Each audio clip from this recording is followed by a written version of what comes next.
สบายดีทุกคนวันนี้พอกับช่องน้ำหวานสาวลาววันนี้เรามาเสียหญ้าสวนกันทุกคนเป็นบรรยากาศในพาตะน้ำหวานอยู่เหือนแหละเนาะเด็กพี่น้องสิเบื่อมาสาวหญ้าหุ่นชวนฝนก็ไปตกแล้วทุกคนแห้งแรง แต่ว่าคำมาซับพอมันซับตอนหอนมันก็สิตายแน่เนาะเด็กพี่น้องว่าอ้าวตอนก้นคือบก้นคือบริท่ายให้เบิ่ง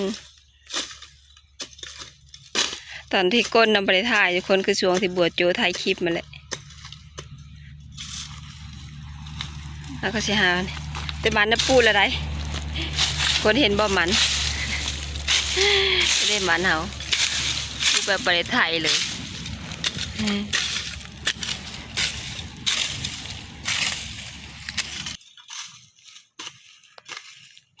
ทางข้างนี้เป็นชวนอย่างพลาของอ้ายพานวัดน้อยแห่งงาน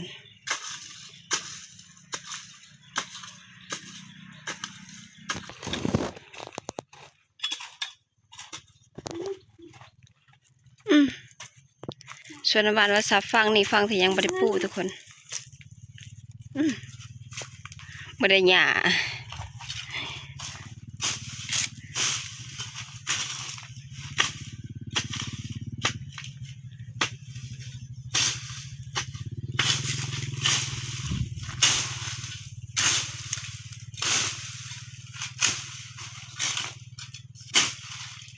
มาได้ทุกคนมาซอยน้ำหวานเลย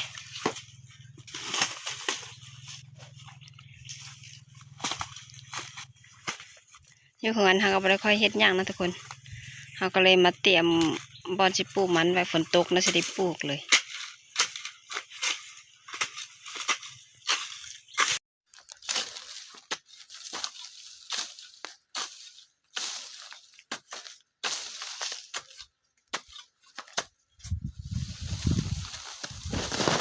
โอ้เรียบกุ๊บไปทุกคนมาเสียยาสวนกัน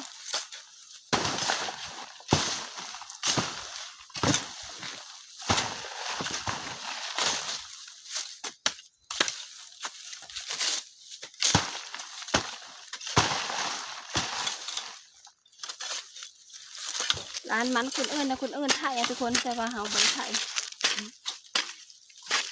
อันนี้เชียร์ธรรมชาติเลย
เขาเช็ดเป็นกล่องไว้ทุกคนเวลาฝนตกแล้วเขาค่อยมาปลูกเสียไว้ก่อน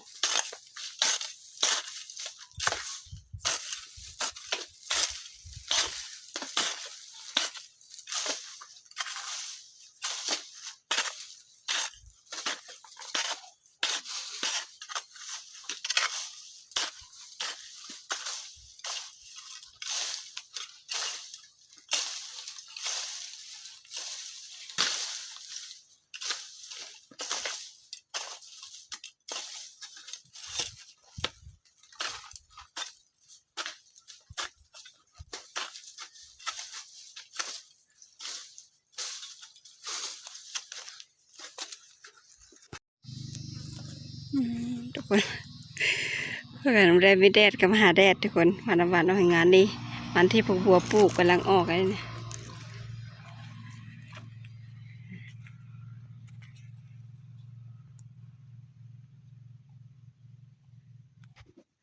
เอางามเลยเด้นี่แต่ฝนยังบ่เลียงอยู่ทุกคนฝนหักกระตก2 เทื่อแต่บ่ปลูกปูอยู่คูข้างๆสวนยางลุงสวนยางของอ้ายเต็มตัวสิเมื่อทุกคนมานี่นะแดดหอนแล้ว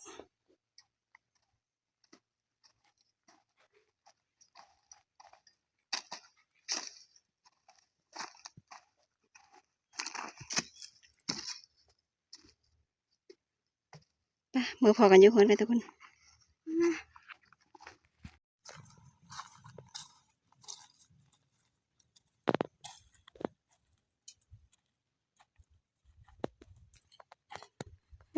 บรรยากาศ เอากันมาก็10 โมงกว่าคนตอนนี้ประมาณ12 โมง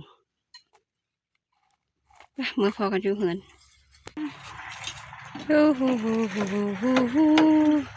เที่ยงหากระบุยก็ได้ทุกคน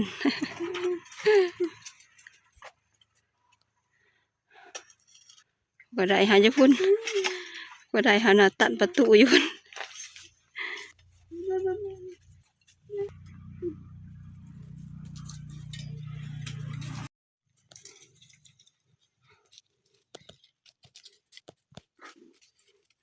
ทำเอาทางดังว่าเดี๋ยวจะเห่าเสียทุกคนแต่เวลาเป็นได้มันแดดแล้วนะคนเอิญก็จะชิดูดทุกคนดูดได้เป็นคันขูมันบอแต่ถ้าเห่าบปูธรรมศาสตร์นี่แหละ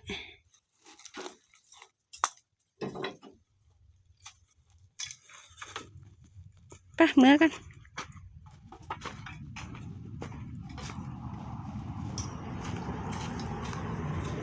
กาตะกองหนังเดี๋ยวถ้าเห่าสิพาทุกคนไปเบิ่งมันถ้าเห่าปลูกช่วงเดือน10เดือน11นะทุกคนนี่ส่วนอ้อยชุดแสงหูแสงตาทุกคนมันตายไหมมันแดด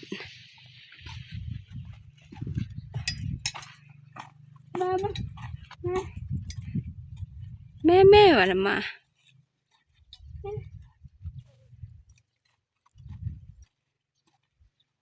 นี่ดินี่ได้ส่วนที่เขาปลูกช่วงเดือน11ทุกคนใหญ่แล้ว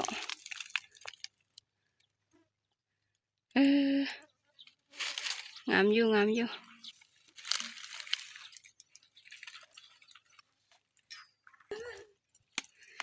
แต่บ้านว่าอ้อยก็จะตายปะไปตายแต่อ้อยนะบ้านหาก็สิตายกันแล้วมันแดด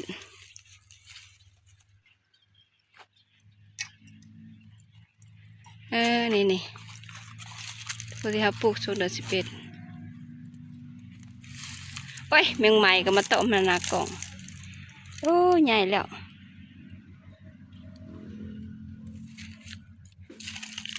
นี่เสียดายแต่เขาปลูกอะไร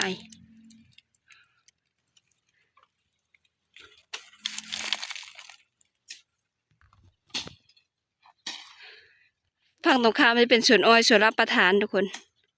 สัมปทานแต่ฝั่งนี้เป็นดินอ้าย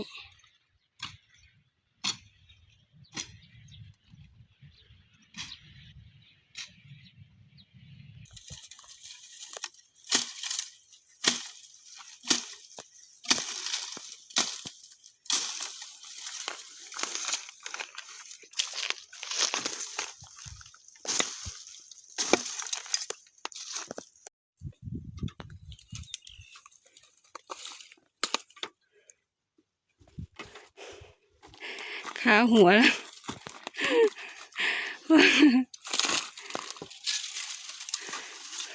้วเดี๋ยวทุกคนงามได้ปลูกส่วน11นี่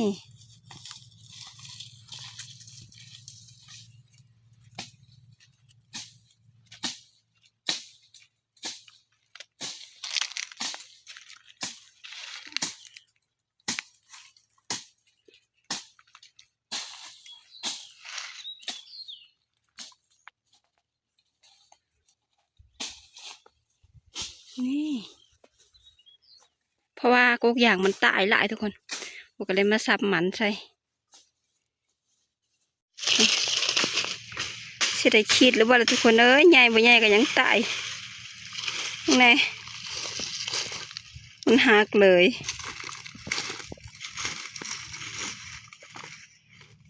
ปลูกได้4 ปี5 ปีเลยมันตาย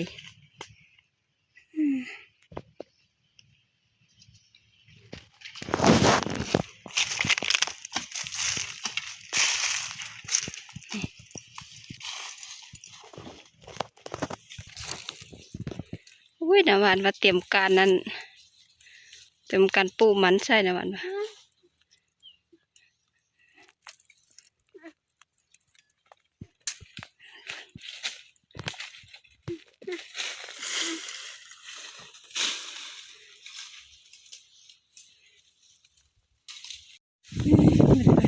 หวานว่างามอ่ะปลูกปลูกอย่างประมาณ1,500ทุกคนตายเหลือประมาณ700-800ยังเหลือซ้ำนี้เลยปีแล้วนี่ตายประมาณ200ต้นแดดแห้งปะเมื่อเป็นว่าไงบนวางนะตายบัวสิปูมันใช่ว่ามันตายนี่แหละ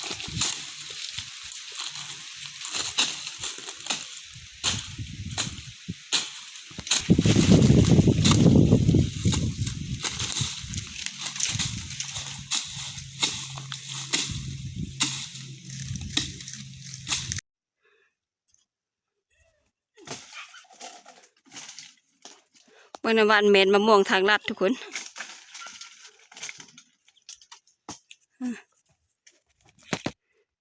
บรรยากาศทำฮอตต้นมะม่วงกัน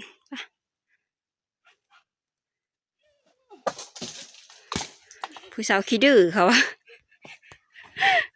ก็ผู้สาวขี้ดื้อทั้งหลายหมู่แม่นเพิ่นไม่ควายไม่คอนแข้งเอาแกล้งเอา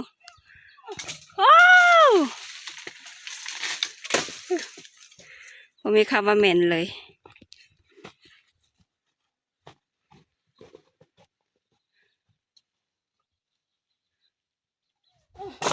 ตาย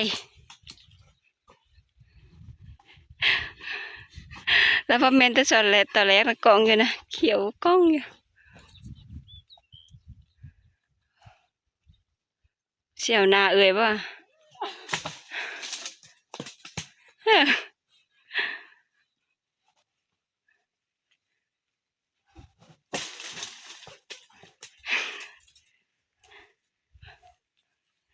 เพราะได้หลายแล้วนี่เพิ่นแบนเอาไปเก็บเอาเอาละเก็บเอาเห็นบ่ชวนมันก็เจ้าทุกคนก็เจ้าสิถ่ายเอา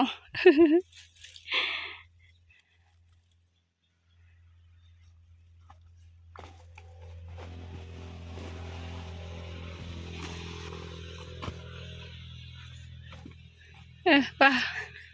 ได้เดี๋ยวมีคนล้วนๆวะ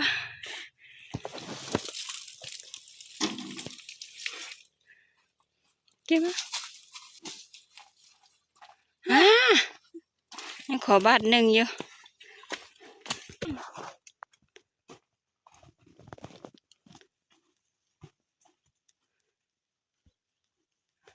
ตายถือ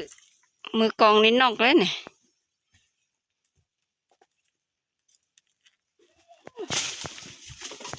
โอ้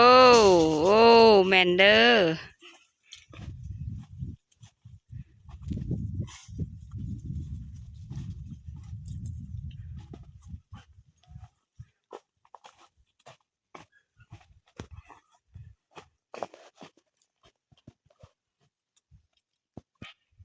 โดยความคิดความแม่น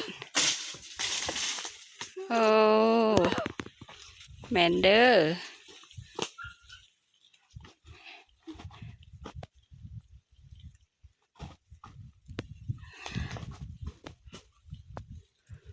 จะว่าลมไปพริก2 พริก